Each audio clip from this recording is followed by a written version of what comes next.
Olá, bem-vindos àquela que é, talvez, a maior aventura da humanidade. A história de como a gente aprendeu a pensar. É uma viagem, sabe, que atravessa séculos para a gente entender a evolução da nossa própria mente. E olha, o que a gente vai desvendar aqui não é só uma lista de datas e nomes.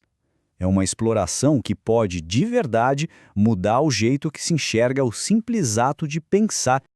A promessa é a seguinte: ao final, a perspectiva sobre o que é a razão, qual o propósito das coisas e até o nosso lugar no mundo, tudo isso pode se expandir de um jeito bem inesperado. E ela não começa num livro antigo, não. Começa com uma fagulha. Uma fagulha de pura curiosidade. Tudo tem um começo, né? E esse aqui foi revolucionário. É o momento em que a humanidade olhou para as respostas prontas dos mitos e pensou: e se a gente trocasse isso pela beleza de não saber e de perguntar? Tenta imaginar essa cena. Por séculos, o céu era a casa dos deuses. De repente, ele vira um laboratório gigante, um campo de investigação.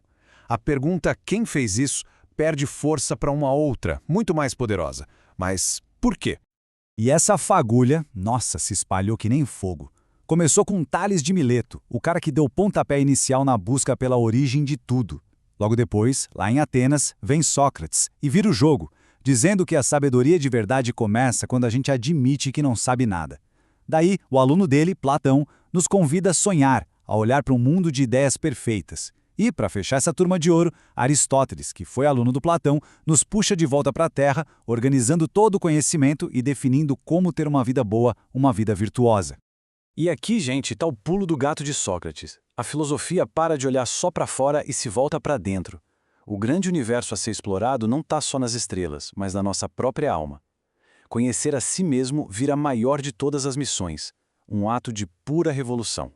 Mas e quando o mundo lá fora desmorona? Quando os impérios caem e tudo vira um caos?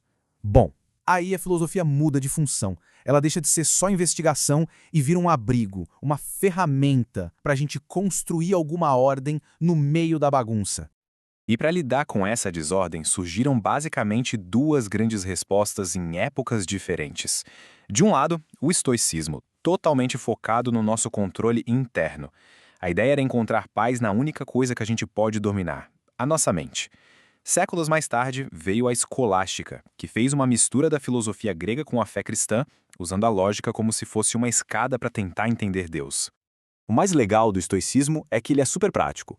Não importa se era um escravo, como Epicteto, ou o imperador de Roma, como Marco Aurélio, a mensagem era a mesmíssima. A liberdade de verdade não está no que acontece com a gente, mas na fortaleza que a gente constrói dentro da nossa cabeça. Serenidade, coragem e razão viram as armas para lutar contra o caos. Agora vamos dar um salto no tempo. A gente chega numa nova era. Depois de séculos em que a verdade vinha de Deus ou dos livros antigos, a humanidade meio que se redescobre a própria capacidade de pensar. A mente finalmente vira a estrela do show. Essa frase ela é praticamente o grito de guerra da Renascença e do Iluminismo. É uma verdadeira declaração de independência intelectual. A autoridade não vem mais de fora, sabe? Ela nasce da nossa própria razão. E essa revolução não aconteceu do dia para a noite, foi por etapas. Tudo começa com a dúvida radical de Descartes. Ele duvida de tudo até chegar naquela única certeza: penso, logo existo. A partir daí, o caminho está aberto. John Locke vem e cria as bases da ciência como a gente conhece. E para fechar, Kant chega e diz que a própria moralidade pode ser construída só com a nossa razão. A virada foi gigantesca. O ser humano, com essa capacidade incrível de raciocinar, se torna a nova medida de todas as coisas. Foi uma época de um otimismo tremendo, uma confiança quase cega no poder da razão para resolver todos os problemas do mundo. Só que essa confiança toda na razão não ia durar para sempre. Depois de séculos de tanta luz, o pensamento humano dá de cara com a escuridão, com um vazio que, ironicamente, a própria razão ajudou a criar. E não tem frase que capture melhor essa crise do que essa do Nietzsche. Calma, não é uma declaração literal, é filosófica. O que ele quis dizer é que aquelas bases morais de sentido que seguraram a civilização por milênios, elas desabaram. E agora? O que sobrou no lugar? Essa é a deixa para os filósofos do abismo. Kierkegaard vai falar sobre a angústia de ter que escolher. Schopenhauer vai dizer que o mundo é movido por uma vontade cega e que sofrer faz parte. E um tempo depois, Sartre vem com aquela ideia de que estamos condenados a ser livres. Ou seja, somos forçados a criar nosso próprio sentido num universo que não tem nenhum. Pesado, né? E isso tudo nos joga direto nos dias de hoje, num mundo de tecnologia, de excesso de informação, de ansiedade. Para onde a filosofia olha? A resposta é surpreendente. Muitas vezes, ela olha para trás, para encontrar saídas para o futuro. Essa é a nossa realidade, né? Pensadores atuais como a Byung-Chul Han descrevem isso muito bem. A gente vive na era do desempenho, o que leva ao esgotamento, ao burnout. Estamos super conectados, mas ao mesmo tempo sentindo uma solidão estranha. A filosofia precisa de novo nos ensinar a viver.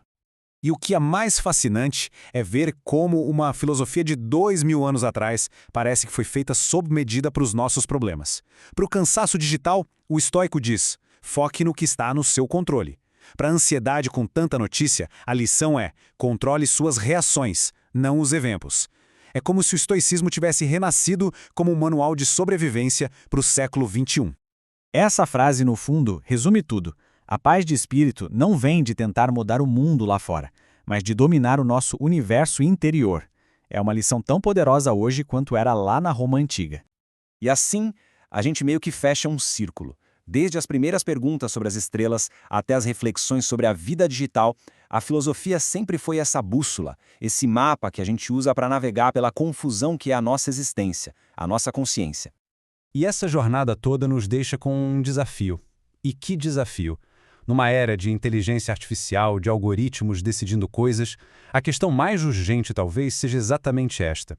Como é que a gente preserva e cultiva o que nos torna humanos? Como pensar com empatia, com criatividade, com sabedoria? Porque no fim das contas, essa jornada não tem um ponto final. Ela recomeça a cada nova pergunta, a cada momento de reflexão. Ela recomeça dentro de cada mente curiosa que simplesmente ousa pensar. A aventura, na verdade, continua.